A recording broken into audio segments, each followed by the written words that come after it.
My mother said I wasn't supposed to exist, and she said it like a joke. I was 9 years old when my mother decided to tell me the truth about my life. We were in the kitchen, sunlight streaming through the window, the smell of coffee in the air. I thought it was just another quiet evening. Then she looked at me, almost smiling, and said, "You know, you weren't supposed to happen." I froze, thinking she meant in the way parents sometimes joke about surprise babies. But her voice stayed calm, almost cheerful. "You were the result of a night I was trying to get back with someone who wasn't your father. It didn't work out, but, well, here you are." She said it like she was sharing a funny story, like telling me my favorite shirt came from a thrift store. But my 9-year-old brain heard something else entirely. I wasn't wanted, I was a mistake, and my existence was a reminder of something she failed at. And then, she moved on. Just like that. She asked me if I'd done my homework, like she hadn't just dropped a sentence that would echo in my head for years. That night I couldn't sleep. Her words kept looping in my head, replaying in her calm, casual voice. "You weren't supposed to happen." It didn't feel like a joke anymore. It felt like a quiet rejection I hadn't realized I'd been living with all along. Over the next few years I started noticing things I hadn't before. Like how she never talked about my childhood with pride the way other parents did. No baby stories, no when you were little memories. Just silence, or worse, blunt facts told with no emotion. Once, when we drove past an old apartment building, she said, "That's where I stayed when I found out I was pregnant with you." I almost moved away. Her tone was flat, no drama, like she was talking about the weather. I remember staring out the car window, pretending not to care, but my chest felt heavy. Because she didn't say why she stayed. She didn't say for me. Every truth she told me was like another small cut, not enough to bleed out at once, but enough to scar quietly over time. The older I got, the more these truths slipped out of her, always in that same detached voice. On my 13th birthday, she told me I looked just like him, the man she had been trying to get back with that night. She didn't mean it as a compliment. It was in the way you'd point out a family resemblance to explain a bad habit or a crooked smile.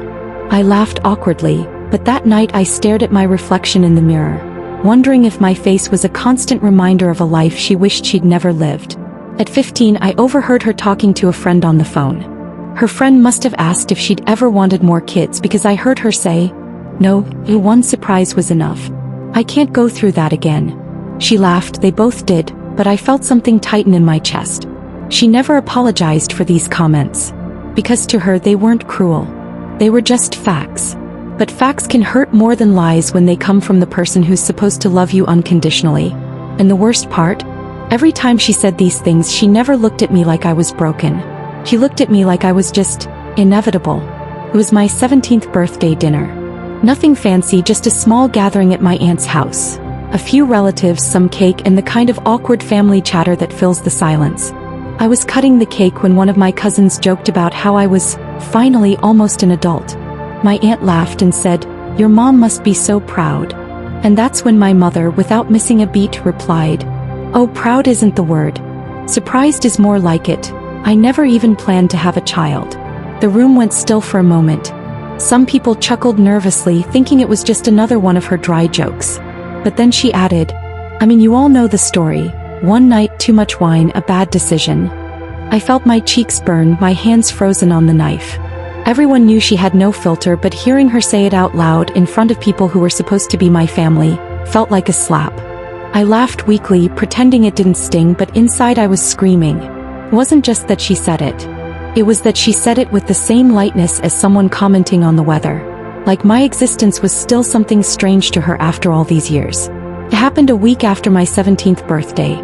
I hadn't planned it. I'd spent years swallowing my feelings, telling myself I was overreacting.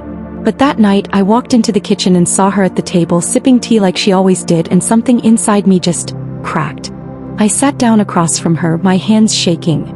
She looked up, surprised. "What's wrong with you?" she asked, half smiling like it was a joke.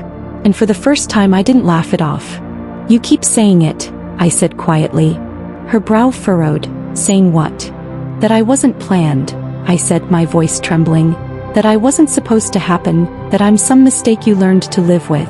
Her smile faltered, but she didn't rush to deny it. Instead she sighed, setting her cup down. "You're too sensitive. It's just the truth." I felt my throat tighten, my chest burning. Do you know what it's like to grow up hearing the person who's supposed to love you say over and over that you were never supposed to exist?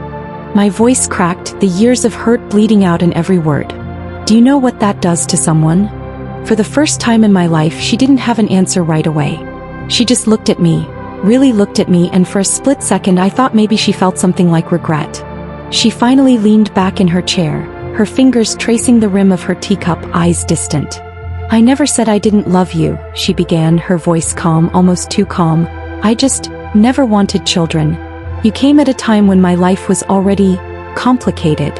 Her words hit harder than I expected, not because they were new but because they confirmed something I'd felt my whole life. I wasn't part of her plan. I was the detour she never asked for. I waited for her to say she was glad I existed now, that I'd changed her mind, that despite everything she wouldn't trade me for anything. But she didn't. She just sighed as if the conversation was exhausting her and said, "You need to stop holding on to things that happened before you were even born. It's done. We've moved on." The way she said we stung like she had moved on, but I was the one still stuck with the weight of it all. And in that moment, sitting across from her at that kitchen table, I realized, maybe she would never see how much her words had shaped me. Something in me went quiet after that. I didn't yell. I didn't cry. I just looked at her. This woman who had raised me, fed me, clothed me, and realized she had never really seen me. She was still sipping her tea, eyes back on the window like we hadn't just cracked open years of pain. And that's when I knew. I wasn't going to try to make her understand anymore. I stood up slowly, my chair scraping the floor. She glanced at me, a little confused. "Where are you going?" I swallowed hard, my voice steady but heavy. "Somewhere I don't have to feel like I was a mistake." Her lips parted like she wanted to say something, but nothing came out. For the first time, she was the one left in silence. I walked out of the kitchen, out of the house, and for the first time in years, I didn't look back. But as I closed the door behind me, I heard her chair scrape against the floor. Both. And then her voice, soft, almost uncertain, calling my name. I didn't turn around, because maybe one day she'd find the right words. But until then, I needed to stop waiting for them. I left that day carrying the same truth she had given me years ago. But this time it no longer broke me, it freed me. Thanks for watching. Don't forget to like, share, comment, and subscribe for more powerful stories.